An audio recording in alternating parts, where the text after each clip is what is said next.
ಒಮ್ಮೆ ಹಸಿರು ಬೆಟ್ಟಗಳು ಮತ್ತು ದಟ್ಟವಾದ ಮರಗಳಿಂದ ಕೂಡಿದ ಒಂದು ಚಿಕ್ಕ ಹಳ್ಳಿಯಿತ್ತು. ಆ ಹಳ್ಳಿಯ ಅಂಚಿನಲ್ಲಿ ತುಂಬಾ ಜನರಿಗೆ ಭಯ ಹುಟ್ಟಿಸುವಂಥ ಒಂದು ಕತ್ತಲೆಯ ಕಾಡು ಇತ್ತು. ಹಗಲು ಸಮಯದಲ್ಲೂ ಆ ಕಾಡು ಸ್ವಲ್ಪ ರಹಸ್ಯಮಯವಾಗಿಯೇ ಕಾಣಿಸುತ್ತಿತ್ತು. ಆ ಹಳ್ಳಿಯಲ್ಲಿ ಒಂದು ಪುಟ್ಟ ಹುಡುಗ ಇದ್ದ. ಅವನು ತುಂಬಾ ಮೃದುವಾದ ಮನಸ್ಸಿನವನು, ಸತ್ಯವಂತನಾದರೂ ಸ್ವಲ್ಪ ಭಯಪಡುವ ಸ್ವಭಾವ ಹೊಂದಿದ್ದ. ಜೋರಾದ ಶಬ್ದ, ಕತ್ತಲೆ, ಹೊಸ ಅನುಭವಗಳು ಇವೆಲ್ಲವೂ ಅವನಿಗೆ ಹೆದರಿಕೆಯೇ.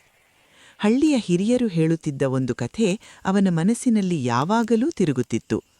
ಆ ಕಥೆ ಏನೆಂದರೆ, ಆ ಕತ್ತಲೆಯ ಕಾಡಿನಲ್ಲಿ ಒಂದು ರಹಸ್ಯ ಕಪ್ಪು ಕುದುರೆ ವಾಸಿಸುತ್ತಿದೆ. ಅದು ಸತ್ಯಹೃದಯ ಇರುವ ಮಕ್ಕಳಿಗೆ ಮಾತ್ರ ಕಾಣಿಸುತ್ತದೆ ಮತ್ತು ಅವರಿಗೆ ಧೈರ್ಯದ ಬೆಳಕು ತೋರಿಸುತ್ತದೆ. ಆ ಹುಡುಗ ಆ ಕಥೆಯನ್ನು ಕೇಳಿದಾಗ ಒಂದೆಡೆ ಕುತೂಹಲ, ಮತ್ತೊಂದೆಡೆ ಭಯ ಎರಡೂ ಅವನ ಮನಸ್ಸಿನಲ್ಲಿ ಇತ್ತು. ಒಂದು ಸಂಜೆ ಸೂರ್ಯ ನಿಧಾನವಾಗಿ ಮುಳುಗುತ್ತಿತ್ತು. ಹಳ್ಳಿಯ ಬಳಿಯಿದ್ದ ಒಂದು ಚಿಕ್ಕ ದಾರಿ ಕಾಡಿನೊಳಗೆ ಹೋಗುತ್ತಿತ್ತು.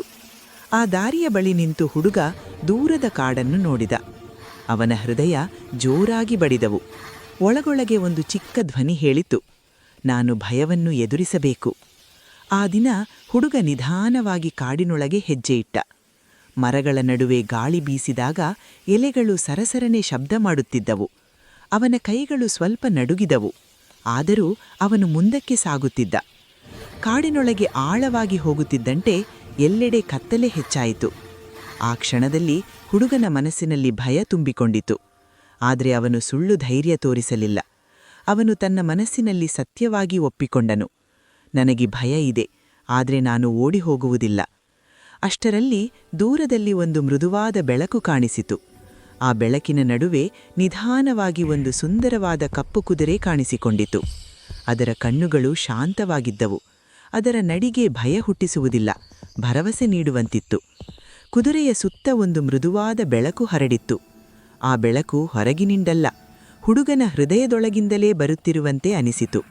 ಹುಡುಗ ಅಲ್ಲಿ ನಿಂತುಕೊಂಡು ಅರಿತುಕೊಂಡನು, ಕುದುರೆ ಅವನ ಧೈರ್ಯವನ್ನು ಪರೀಕ್ಷಿಸಲು ಬಂದಿಲ್ಲ, ಅದನ್ನು ತೋಳಿಸಲು ಬಂದಿತ್ತು. ಕಾಡಿನ ಕತ್ತಲೆ ಅಷ್ಟು ಭಯಾನಕವಾಗಿ ಕಾಣಿಸಲಿಲ್ಲ. ಮರಗಳು ಈಗ ಸ್ನೇಹಿತರೆಂದು ಅನಿಸಿತು. ಗಾಳಿ ಕೂಡ ಮೃದುವಾಗಿ ತಟ್ಟಿತು.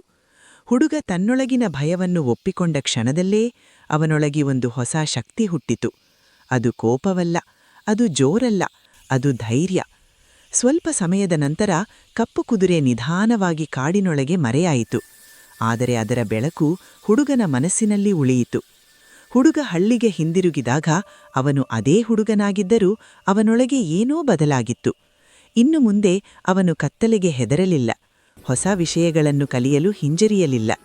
ಭಯ ಬಂದಾಗಲೂ ಅದನ್ನು ಎದುರಿಸುವ ಧೈರ್ಯ ಅವನಲ್ಲಿತ್ತು. ಅವನು ಅರ್ಥ ಮಾಡಿಕೊಂಡನು, ನಿಜವಾದ ಧೈರ್ಯ ಎಂದರೆ ಭಯ ಇಲ್ಲದಿರುವುದಲ್ಲ, ಭಯ ಇದ್ದರೂ ಮುಂದಕ್ಕೆ ನಡೆಯುವ ಶಕ್ತಿಯೇ ನಿಜವಾದ ಧೈರ್ಯ.